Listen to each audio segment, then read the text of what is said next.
Robert is one of the great, courageous freedom fighters leading the way, and we all must follow him. Please give him a very warm Ottawa welcome.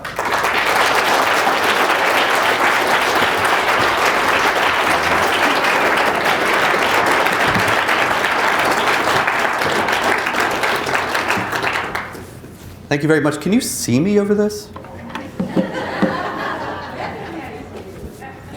You know, I appreciate you coming out, aside from all the stresses of the registration process and the exercise of the freedom of speech in the contemporary West.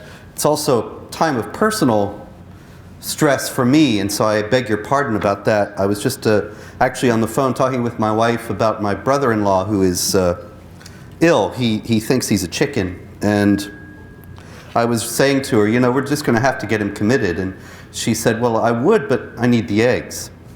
And that about sums up the West's immigration policies. The West is committed to a firm policy of unreality and of fantasy about the nature of Islamic jihad and the implications of the nature of Islamic jihad for the massive migrant influx that is now inundating Europe and also coming to Canada and the United States. It is an unreality that is enforced at the highest levels, and that's what insanity is taking falsehood for truth, taking fantasy for reality. And what we have is an insane foreign and domestic policy, particularly in regard to immigration. I'm not here to campaign for Donald Trump. You're not going to vote for him no matter what I say. And I'm not even sure I'm going to vote for him myself. As a matter of fact, I think I probably won't.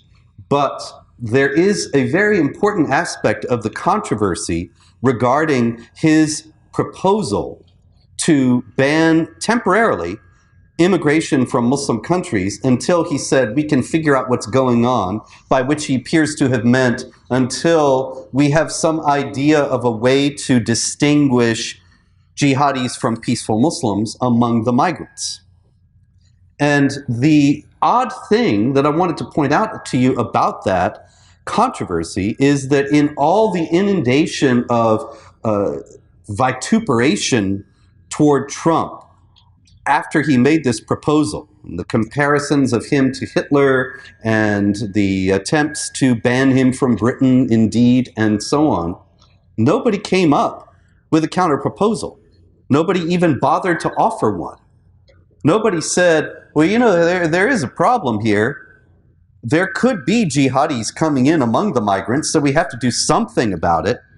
And as a matter of fact, I was kind of surprised. I saw two very respected writers, people that I respected, and who are reasonably well-known and established on the scene. I'm not going to call them out by name, but they said after Trump made this proposal, they both wrote columns saying, no, Mr. Trump, we don't need to ban Muslims from entering North America. We need to ban Islamists. Well, great. The problem is they don't carry membership cards in Al-Qaeda or ISIS. They don't wear T-shirts that say, I am a member of the tiny minority of extremists. You can't tell who's who, and that's just the problem. As a matter of fact, ISIS last year, the group known as ISIS to most people and to ISIL to the president, as ISIL to the president of the United States, and as the Islamic State, as far as they call themselves, they said last year, they issued a manual to their own operatives in the West, saying, don't carry a Quran, don't wear a beard, don't attract suspicion in any way. Blend in with the ordinary people in the population. Make them think that you're an assimilated moderate Muslim, or even go to church. Now, how are you going to screen out somebody who doesn't show the signs of a devout commitment to Islam that generally do accompany the people that generally are manifested by the people who are jihad terrorists? How are you going to tell when they are deliberately concealing that? Another thing that is checked for in the vaunted vetting process that Barack Obama has said he's going to apply to the Syrian refugees admitted into the United States, and I believe that a similar vetting process is going on here, or will be going on here. The problem is, what exactly are you vetting for? You're vetting for a criminal record. You're vetting to see if there is some background of criminal activity. Well, that's another thing ISIS says. They're not going to recruit people with criminal backgrounds because precisely they know that that's what authorities in the West are looking for. So Tashfeen Malik, if I stand away from this thing, will it not whistle? Can you still hear me?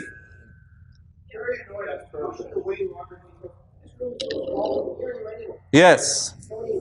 On the other hand, there is video and history here, and they have to check me for hate speech. And so, hello, Canadian authorities.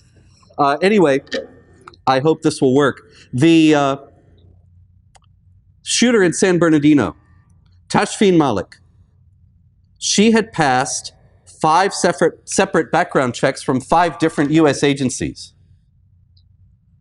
5 separate agencies let her go because she had no criminal record. She was exactly the kind of person that the authorities in Canada and the United States want to bring in to our countries. People who appear to be assimilated, moderate, ready to accept the parameters of Western secular pluralism, ready to live as productive citizens in the West. She wasn't. There was no way to tell. There's more about this as well. The Islamic State in February 2015 threatened to flood Europe with 500,000 refugees.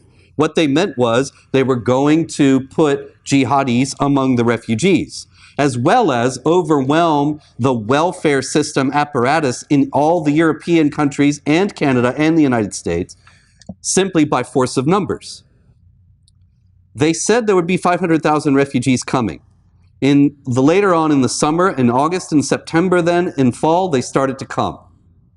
Did that have anything to do with the Islamic State's threat? Is there any reason to think that they might have known beforehand that this was going to happen, since they warned us or threatened us that it was going to? Should that be dismissed out of hand? Not only that, in September, once they started coming, there were quite a few refugees in Lebanon. They did not mean to stay in Lebanon. They didn't stay in Lebanon, but the point was they were crossing right from Syria into Lebanon on their way to Europe. And then, of course, to North America, some of them. The Lebanese education minister was in London. He gave an interview, and he said there were 20,000 active jihad terrorists among the refugees in his country waiting to get to Europe. 20,000.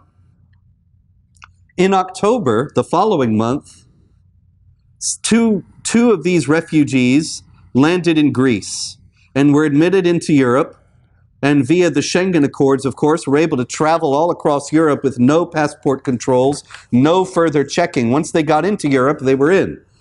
In November, they joined up with 6 others and murdered 130 people in Paris. And that same cell, of course, was responsible for the Brussels attacks just a few weeks ago. All this illustrates that you cannot tell among the migrants who the jihadis are, and jihadis are coming. And so what exactly are we supposed to do about that? What the Western authorities would have us do, Justin Trudeau, Barack Obama, David Cameron, all the rest of them, certainly Angela Merkel in Germany, they would have us say it is worth the risk. It is worth the risk of a few jihadis to be able to alleviate the humanitarian crisis in Syria and to be able to bring in these people who will be such an asset to our nations. In other words, it is preferable to have people being killed in jihad attacks in the West. That's preferable to stopping this refugee flow in view of the fact that there could be jihad terrorists and there will be jihad terrorists among the migrants. Now, is that really a good trade-off? Saudi Arabia, how many refugees have they taken? Absolutely zero. Do you know why? Are they racist, bigoted Islamophobes? They didn't take any of the migrants because they said, there are jihad terrorists among those people. And the world opinion makers said, oh, okay, well then, you're excused. But not Europe, not Canada, not the US. If we say the same thing here, we are racist, bigoted Islamophobes. But the fact is, the Saudis actually share a linguistic, cultural, and religious bond with most of the refugees. It would be much more coherent for them to go there than to come here. They would be much more comfortable there than here. Not only that, do you know about the Hajj, the pilgrimage to Mecca, right? You got to make it once a year, if you're once in a lifetime if you're a Muslim. And you can only make it in 10 days every year. The first 10 days of the month Zulhijjah, that's the only time you can make the pilgrimage to Mecca. That's why there's always a crowd control problem in Mecca every year. And sometimes we hear about people being trampled to death and so on, because there's this massive influx of people into Mecca. And it's very hard to manage. And as the world population of Muslim grows, the crowd control problem in Mecca grows. But it's only 10 days a year. So 355 days a year. Think about this. Where are those people staying while they're in Mecca? As a matter of fact, inside Mecca, outside Mecca, right nearby Mecca, I'm not sure where exactly, but they have set up on a permanent basis tens of thousands of air-conditioned tents that are fully appointed, like hotel rooms, for the pilgrims to Mecca. 355 days a year, those things are absolutely empty. It's perfect. Send the migrants there. And they're Muslims. They can even go to Mecca.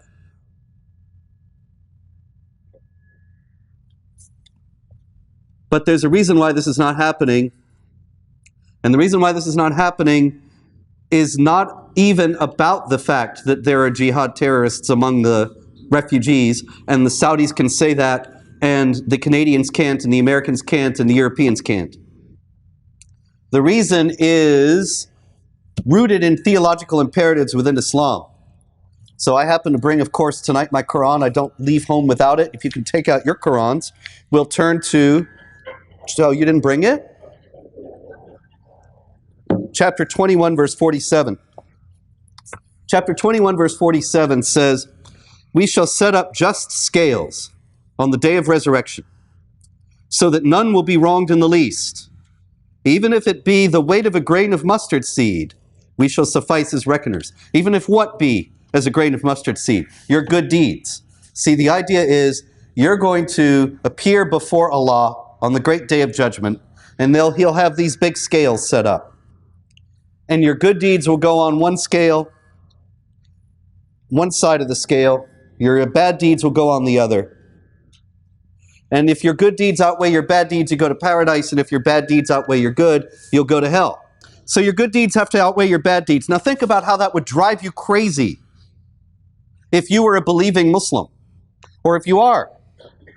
Because how many good deeds have you performed?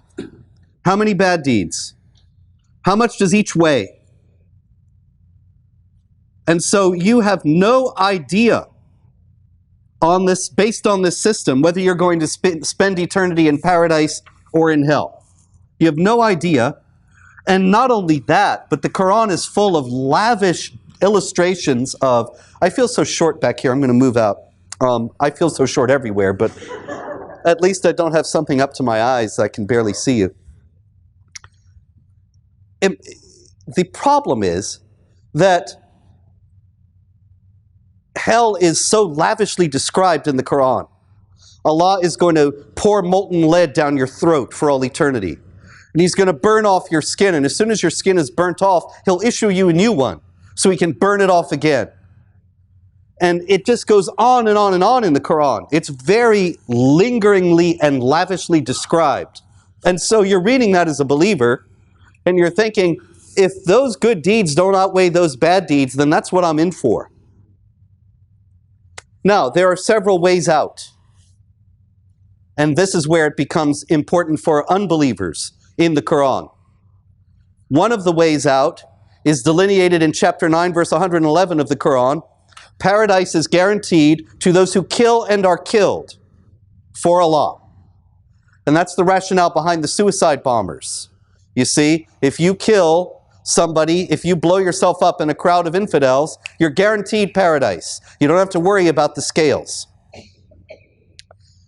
Also, a hadith is a report about, that's what the word means, hadith, report, about Muhammad's words and deeds. And Muhammad is the excellent example for Muslims. According to the Quran, chapter 33, verse 21, if Muhammad did it, it's right, it's good. If he said it, you should do it. If he did it, you should imitate it. And somebody came up to Muhammad in a hadith and said, "Can you tell me a deed that is greater than jihad?" And Muhammad said, "I can't think of such a deed." So there's nothing greater that you can do than jihad. So if you think about it, you don't even have to kill and be killed, although that's guaranteed. But if you wage jihad, it outweighs all your bad deeds. Suddenly your scale goes good deeds very heavy, bad deeds light. Now this is a point of analysis where Western understanding of the jihadi mindset is completely wrong because Western analysts refuse to look at Islam. For example, it just came out that Salah Abdeslam, the Brussels killer who was also involved in the Paris attacks, he was dancing with women and drinking alcohol a few months before he committed mass murder in the name of Islam. And so once again, we saw what we saw after 9/11. Remember after 9/11 and footage came out of the 9/11 hijackers and they were in strip clubs? And people were saying, they're not really Muslims, you see. And Salah Abdeslam, same thing. He must not really be a Muslim. He's going drinking alcohol. But you see, if you understand what I just explained to you about paradise and hell and the weight of jihad versus anything else, then you see, he had it all covered. He knew he was going to kill and be killed. He knew he was going to do the greatest deed of all. So what's a couple of beers and a dance with a girl? You know, I'm going to paradise. Let's go have a beer. No problem. There's no way it's going to outweigh the good deeds that he's going to do, the jihad for the sake of Allah. And there's another aspect, and this is what brings it all back around and deals and makes it relevant for our discussion about the immigration problem. Chapter 4, verse 100 of the Quran. You can turn there if you remember to bring it. He who emigrates in the way of Allah. Emigrating in the way of Allah is not like emigrating to get a good job and be able to send a check to your relatives back home. Emigrating in the way of Allah is emigrating to bring Islam to the new land. It is a very hallowed concept in Islam. The first emigrant was Muhammad. The beginning of Islam, as a matter of fact, was the emigration or the hijrah, the flight, the move from Mecca to Medina, when Muhammad and the Muslims moved from Mecca to Medina in order to bring Islam to Medina and to convert Medina to Islam. And that is considered to be the beginning of Islam at the emigration, not when Muhammad became a prophet. That's the year 1 of the Islamic calendar, the emigration. So the verse says, he who emigrates in the way of Allah will find in the earth enough room for refuge, maybe in Canada, and plentiful resources.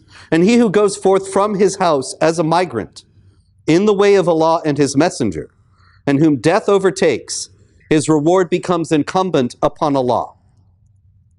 His reward becomes incumbent upon Allah. So you see, the Quran sets up a very frightening prospect of the scales of judgment, but then it gives you 2 ways to make sure your scales will work out well. Suicide bombing, essentially, killing and being killed, and emigration in the way of Allah. So, a few years back, there was a controversy in Minnesota over a public school that was actually in a building that housed also a mosque, and every student at this public school was a Muslim, and they were having Quran study and prayer during school hours. Now, you probably know that that's not legal, that in the United States, of course, it's the same thing as everywhere else in the West, essentially, that religions are not taught in the public schools, and if the schools are receiving taxpayer funding, then they shouldn't be teaching any particular religion. And so this school was investigated and ultimately closed. And it was reopened later under another name, and I'm sure it's still doing the same things, but that's another story. The name that it had before it closed was the Tariq ibn Zayed Academy. Now, in all the controversy over that school, I never saw anybody say who Tariq ibn Zayed was or why they named the school after him. Was he a great Muslim educator? Was he the John Dewey of Islam? Was he the Buckminster Fuller of Islamic education? He was nothing of this kind. Tariq ibn Zayed was one of the conquerors of Muslim Spain. And he was famous for landing his armies on the beach, securing the beachhead, and then ordering the boats burned. And people said, "Why are you burning the boats?" And he said, "Because we are emigrating in the way of Allah. And if we die here, our reward will be incumbent upon Allah. So we are going to Islamize this land, or we're going to die, or we're going to die after having Islamized this land, but we're never going back." Now, what do you think is the significance of naming a school in Minnesota after a character like that? Do you think it might have to do with a plan to do the same thing in the West? And that's something that has never been discussed in regard to this entire refugee problem. That even aside from the fact that there are going to be jihadis among the refugees, and no sane person would say, well, you know, I have this bowl of M&Ms and 10 of them are poisoned, but the rest are okay, so I'll just have a handful. Aside from that, there is the question of the values and the mores that are being brought by the refugees. Now, this problem is completely obscured by charges of racism, and that it must be that people who raise this problem in the West are just racists, and so they have no right to be heard in polite society and no reason for their considerations to be given any proper evaluation, because it's all just race hatred. But actually, what we're discussing here tonight has nothing to do with race. We're discussing an ideology that is held by people of all races. And it just happens that the people who are holding it are coming from Syria and Iraq and so on. Actually, only up until recently, nobody would have said that people from Syria or Iraq were of any different racial background from the people here. But now it's become a massive racist problem. The thing is, when you have a ready-made model of society and governance that considers itself superior to that which is held by the majority, and the minority with this ready-made model of society and governance thinks themselves to be superior to the people that they are coming to, and they have a mandate to replace the model of society and governance that prevails in the place they're coming to with the one that they're bringing, this is an ideological problem. And it has nothing to do with race whatsoever, despite whatever appearances there may be. Now, is there such an understanding? Well, the Quran says in chapter 3, verse 110 to the Muslims, "You are the best of people on earth." Now, why are the Muslims the best of people on earth? It is not because their race is better than anybody else. And if you were to convert to Islam tomorrow, you would not change races. Your race would be the same. But it says, "You are the best of people on the earth because you enjoin what is right and forbid what is wrong and believe in Allah." The unspoken corollary there is that the other people on earth who are not Muslims do not enjoin what is right and forbid what is wrong. In Western societies, there are law codes. There are societal mores and customs. There are assumptions about what is right and what is wrong, and laws about what is right and what is wrong. They do not always match up with Islamic law. Islamic law forbids criticism of Islam on pain of death. In the West, ostensibly, we have the freedom of speech and can criticize whatever belief system we wish to criticize, at least so far or for now. Islam says that you can beat a woman from whom you fear disobedience. This is in the Quran. That a woman's inheritance should only be half that of a man. A woman's inheritance should be less than that of a man, and her testimony valued in court is only half that of a man. That a man can have 4 wives, and as well as the slave girls, the captives of the right hand, which are essentially sex slaves, as ISIS has shown us. These things are not compatible with the laws, with the ideas of what's right and wrong that prevail in the West. But if you come from a background that tells you, well, you're better than they are, and you enjoin what is right and forbid what is wrong, then which system of right and wrong are you going to accept? And which one are you going to be willing to adhere to once you emigrate? Because the reward is only incumbent upon Allah to give to you if you emigrate in the way of Allah. That is, if you emigrate to bring Islam to the new land.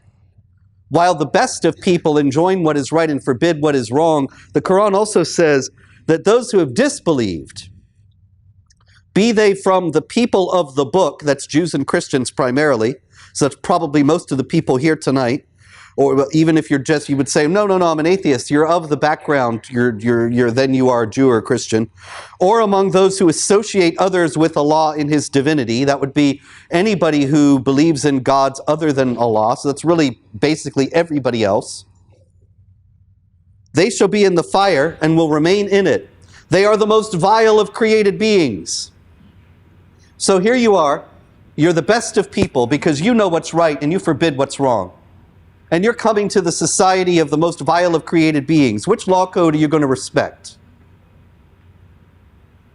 Not only that, I got this Quran in London a few years back when I could still go there. And when I went to London, I did what any ordinary tourist from the United States would do. I visited the local mosques. And in the Finsbury Park Mosque, I was greeted by a very kind young man who saw me as a potential convert to Islam. And he gave me a lot of books. And one of them was this very nice Quran. And the Finsbury Park Mosque is interesting. You may have heard of it a few years back because it was the center of jihad plotting in London. And there was an imam there who, in an excess of piety, he had had a bomb-making accident and had blown off both of his hands and injured his eye. So he had these 2 hooks for hands. Abu Hamza al-Masri was his name. And he had 2 hooks for hands and an eye that was just white with no pupil. And a very fearsome-looking character. He is now in prison. He's now in prison in the U.S. for attempting to set up an Al-Qaeda training camp in Oregon. And anyway, he was at the Finsbury Park Mosque. I walked in there a few years later, and I said, I hear you had some trouble here a few years back. And the very kind young man who was giving me all the books said, yes, we did. We had some extremists here, but they're all gone, and now we're all moderates. And he gave me this moderate Quran. Now, the great thing about this moderate Quran is that it has moderate notes that explain the text to you. The notes are by Syed Abu Allah Maududi. Maududi was a Pakistani Muslim politician and Islamic scholar. He died in 1979. He was the founder of Jamaat-e-Islami, which is still the largest Islamist political party in Pakistan. And he also was a scholar of the Quran and Islam. He wrote a multi-volume commentary on the Quran, and this is a 1-volume digest of it. And Maududi is very mainstream.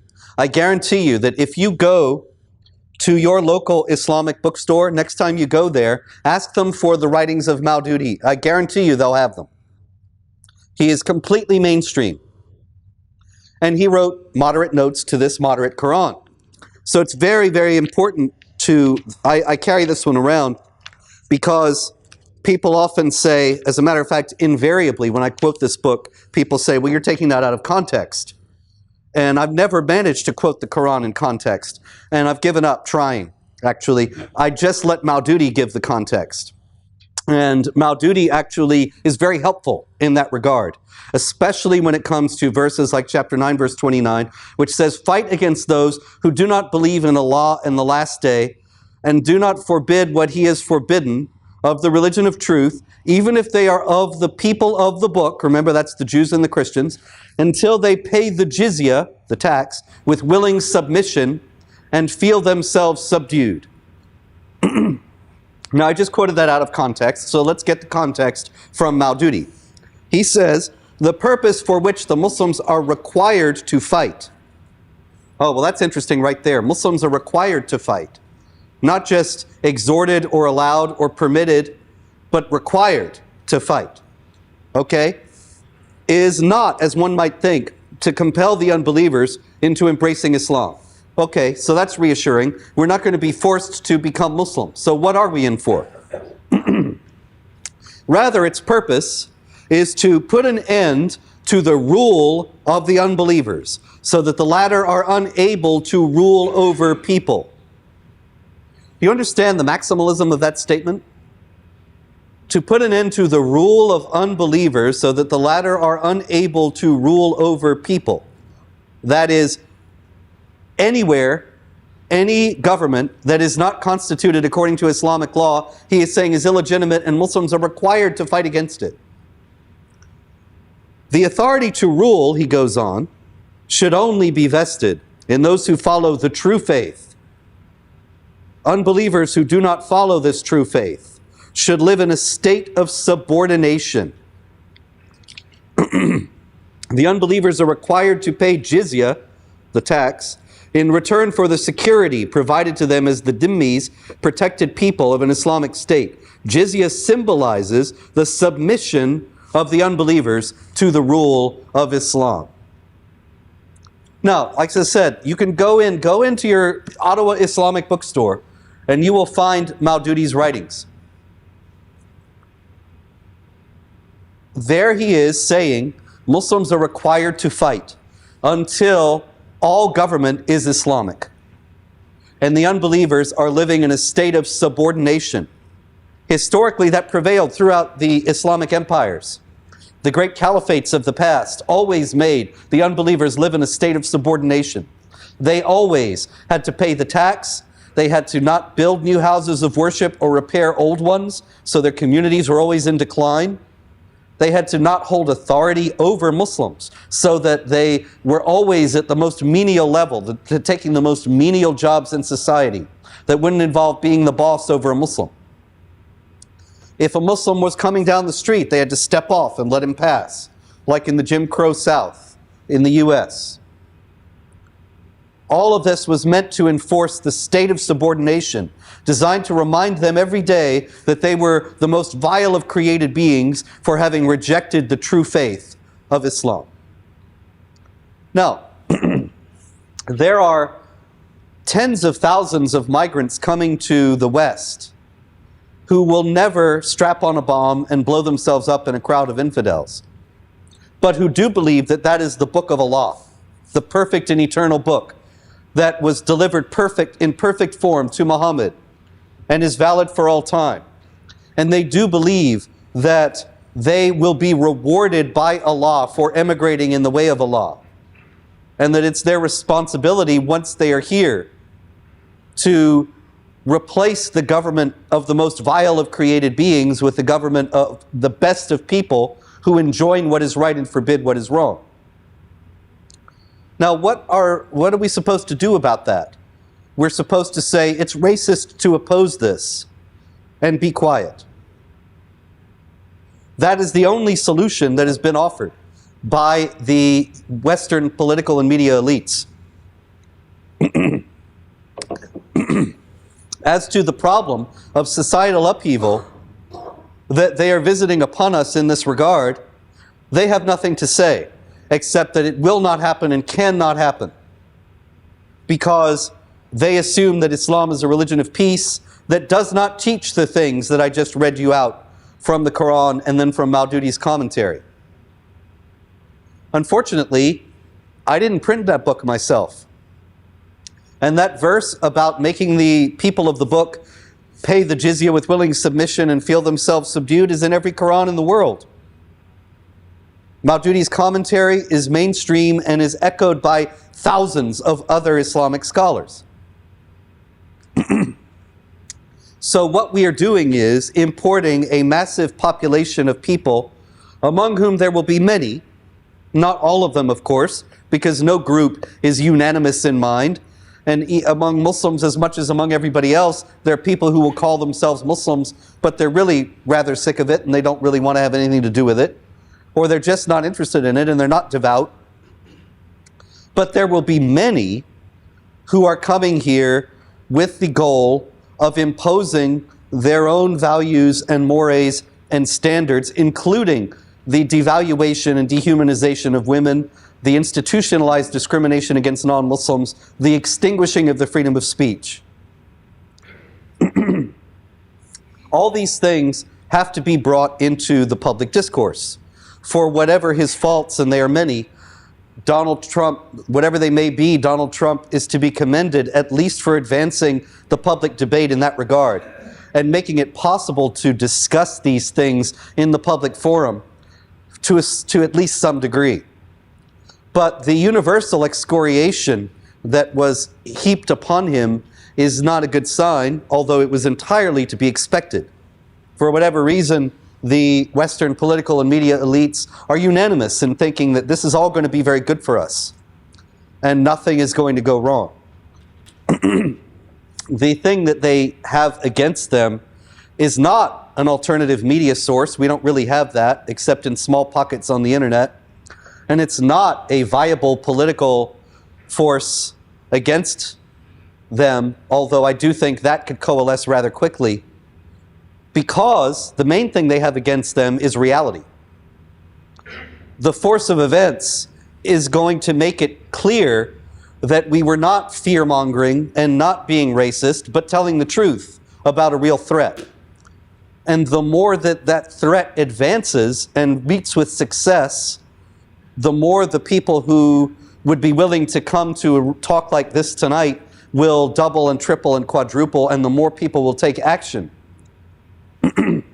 The truth cannot be hidden. One of the reasons why we hear all the time that Islam is a religion of peace and that the next jihad terror attack has nothing to do with Islam except insofar as innocent Muslims are victimized in a backlash in the wake of it, we hear that constantly because it's so false, it's so manifestly false, that they have to keep repeating it in order to put it across. Joseph Goebbels said that in Nazi Germany, that you have the big lie, you keep repeating the big lie long enough and often enough, and people will believe it. What we have now is a much more sophisticated variation on that theme, and a much more persistent and relentless variation on that theme, with these absolute falsehoods being repeated and repeated and repeated. But every time they're repeated, it shows the anxiety of the elites in that they know that their position is eroding, and they know that their position is increasingly risible, absolutely ridiculous, because it so manifestly flies in the face of the facts. And so I come to you tonight actually in spite of all the bad news that I've set out. I feel quite confident, more and more all the time, that all this is going to turn, and turn quickly. A few years before the Berlin Wall fell, people were, the learned analysts, the mainstream commentators were saying, we're going to have to devise strategies to deal with the Soviet Union for 50 years, for 100 years, for the long term. And then in 3 years it was gone. It's the same thing here. Ultimately, the lies, however sophisticated and however complex the edifice that has been constructed on the basis of the lies, its foundation is weak and it's doomed to collapse, and the collapse will be sudden. All we have to do is keep standing for the truth and keep insisting insofar as we have any voice anywhere And this is my answer to your question. Well, what can we do? Whatever you can do is bound by your own talents, your own time, and your own commitment. But you need to understand nobody else is going to do it for you. And I exhort you to devote all your energies, as much as you possibly can, in your circle, whatever it may be, to trying to wake people up to the reality of what's going on, and to do everything they can to put pressure upon our elected officials to turn this around. And it can be done, and it will ultimately be done, but the longer we put it off, the more difficult it's going to be. But I would exhort you finally, in conclusion, not to be worried about it, and things are going to be difficult, and things are going to get worse. But there's no way we can't win, and there's no way we will not prevail, because reality just has a way of breaking through. Alexander Solzhenitsyn, when he was chronicling the resistance to the communist tyranny in the Soviet Union, he said that it was as if we had all been paved over with concrete, and we were the blades of grass underneath the concrete, and completely stifled and suffocated. But the blades of grass break through the concrete and ultimately reclaim. If the concrete is not constantly reinforced, the blades of grass will win out, and so will we. Thank you very much.